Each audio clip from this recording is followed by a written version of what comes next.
안녕하세요. 꼬리와 발바닥입니다. 지난 22일 경기 남양주시 야산 입구에서 50대 여성이 개에게 공격당해 숨지는 안타까운 사건이 발생했습니다. 인근에 바로 개농장이 있어서 개농장에서 탈출한 것 아니냐는 얘기도 있었는데요. 해당 개를 안락사해야 한다는 의견과 개는 잘못이 없다, 내가 데려가 키우겠다는 민원도 많은 상황이라고 합니다. 이번에 남양주 개농장에 직접 다녀온 신주은 카라 정책팀장님을 모시고서 얘기를 나눠보려고 합니다.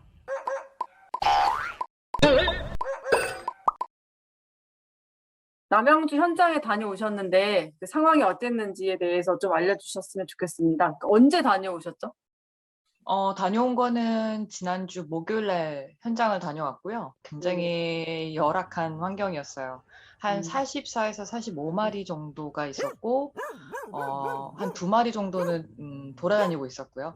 그리고 이제 보통은 이제 개농장 하면 대표적으로 사육시설이 뜬장인데, 그 뜬장 안에 되게 좁은 뜬장이었고, 그 안에 네 마리, 5마리, 그리고 바닥은 원래 뜬장은 이제 배설물이 빠지도록 얼기설기 엮여져 있는 형태인데 거기도 비슷했지만 그 뜬장 안에 바닥을 약간 뭘 대놨더라고요. 그래서 배설물이 안 빠지고 그대로 겹겹이 쌓여 있었어요. 그 안에 이제 음식물 쓰레기를 담은 밥그릇이 이렇게 있었고요. 그리고 어떤 개는 그걸 피해서 앉은 채로 꾸벅꾸벅 졸았고요. 그리고 어떤 개는 이제 변을 보고 싶은데 안에서 보기 싫으니까 막 울부짖으면서 이제 또 변을 보고 막 이런 상황이었고, 정말 비참한 상황이었어요. 지금 그 경찰도 계속 개의 보호자를 찾고 있잖아요. 근데 직접 네. 가보셨는데 개농장 주는 지금 자기 개가 아니다 이렇게 얘기하고 있잖아요. 근데 좀 네. 개농장에서 탈출했을 가능성이 있다고 보는 분들도 있는데 팀장님은 어떻게 보세요? 이 농장에서 나왔을 것으로도 볼 수 네, 있겠다라는 판단을 했던 근거가 네, 뜬장이 허름했거든요. 그리고 문이 아랫부분이 잘 안 닫혀요. 하도 오래되고 녹이 슬다 보니까 대형견들은 밖에 따로 목줄해서 있었어요. 근데 네, 이 사고를 일으킨 개가 그렇게 홀로 밖에서 이제 목줄해 갖고 있었다가 목줄을 끊고 이제 음, 달아났을 수 있어요. 근데 달아나도 먹을 게 없으면은 그 인근을 배회할 수 있는 거죠. 저희도 실제로 발바리 사이즈의 개들 2마리가 이렇게 돌아다니는 떠돌견처럼 이렇게 다니는 걸 봤거든요. '농장에서 나왔을 수도 있겠다.'라는 생각을 했었어요.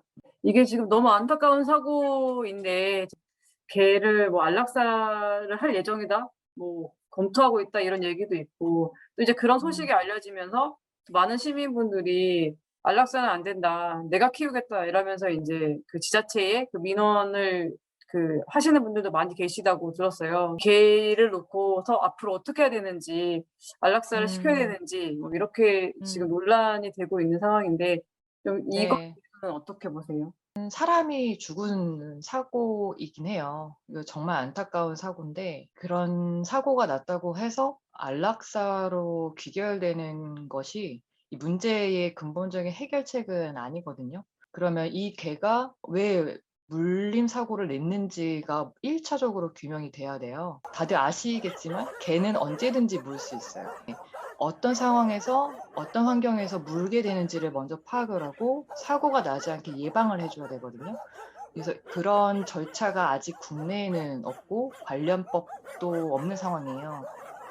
그래서 이런 법 제도가 일단 세워져야 되겠지만 그전에 이 지금 사고견에 조금 포커스를 맞추자면 이 사고견이 그러면 이런 농장에서 나왔다고 이제 보게 되면 그러면 이 농장에서의 사육 환경이 이런 공격성에 어떤 영향을 미친 건지, 그리고 아니면 이 개가 기질적으로 타고난 그런 성향이 공격성을 좀 갖고 태어난 개체인지 이런 거를 좀 파악을 해 두고 나서 그러면 개선의 여지가 좀 있을까, 이것도 이제 다음 스텝으로 넘어가서 고민을 해야 되거든요.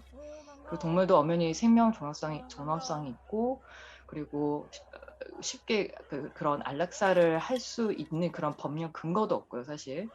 어쨌든 이제 여러 가지 총체적으로 봤었을 때는 우선적으로 이 개에 대한 평가가 필요하다라고 말씀을 좀 드리고 싶고, 그리고 이와 관련해서는 사실 남양주 시는 부정적인 입장이에요. 사람이 죽었기 때문에 그런 공격성 평가 또는 기재 평가를 할 필요가 있을까요? 라는 그런 입장을 보이셨거든요. 근데 그런 걸 통해서 앞으로 향후 일어날 수 있는 물림 사고를 예방하는 데 도움이 될 수도 있고요.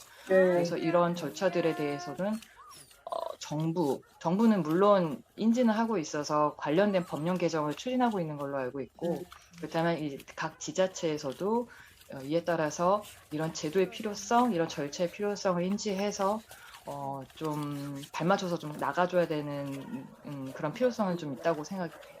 그러니까 사실 지금 이렇게 개 물림 사고가 계속 반복이 되고 있는데 어쨌든 인제 이번 사건뿐만이 아니라 앞으로 인제 이런 사건이 재발하지 않는 게 되게 중요한 거잖아요.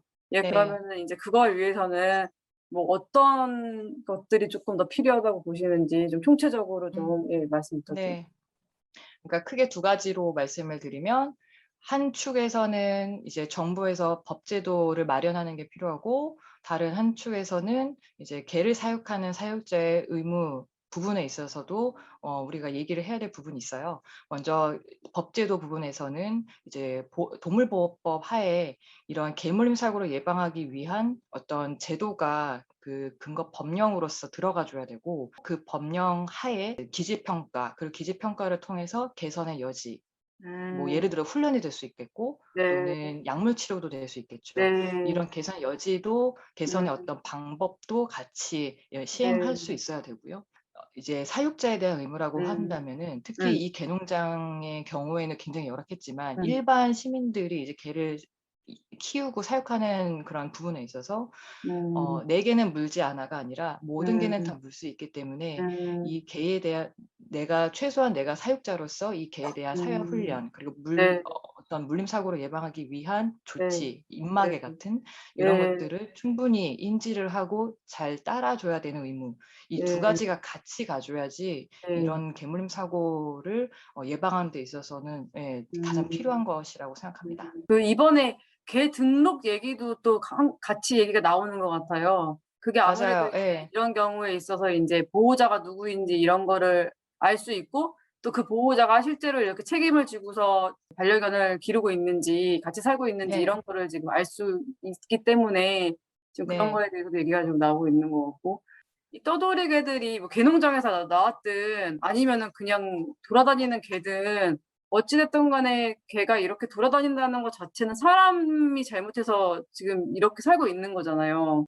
어떤 개가 어떻게 살고 있는지 어떤 뭐 기준 있잖아요. 그런 네. 것도 좀 같이 마련이 되어야 되지 않나 그런 네. 생각이 들었어요. 맞습니다. 지금 이 사고도 어떻게 보면은 정말 엉망으로 사육하고 방치하는 그런 세태에서 양산된 문제라고 보거든요. 강화된 어떤 네. 사육 의무, 그리고 이거를 네. 점검하고 관리하는 지자체의 역할도 음. 조금 더 강화될 필요가 있다고 보여져요.